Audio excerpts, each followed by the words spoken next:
I think it's quite simple in that ultimately, if a company wants to sell transactional voluntary products, they usually need to have a strategic investment, um, and a long plan for doing that. Because as Hugh was saying, there's a lot of expertise required, and the most successful transactional programs are driven by insurance executives that sit inside the organization. And specifically for tech, that it's essential, because you need someone that can speak a bit of tech language as well, getting in the product roadmaps, things like that.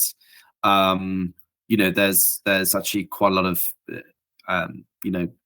stakeholder management going on there, but it's a clear indication of whether or not a transactional voluntary program is going to be successful. I think when companies try to do it without having that person internally driving it, generally doesn't succeed. It's just too much. It just requires too much. I mean, it's a business unit within the business, and it needs someone to lead it. So if you half-ass it, it's not going to work.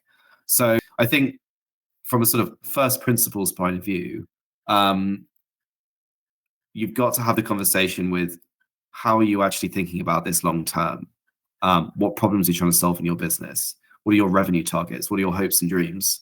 Because that's really going to help you understand what's right for this particular partner. I think it's, at the end of the day, certainly on my side of the fence as the carrier, I need to understand what's right for the partner rather than what's right for the end customer, because I can try and sell or try and do a voluntary program with a partner that's right for their customers, I believe. But if their partner isn't properly invested, then customers aren't going to receive any policies.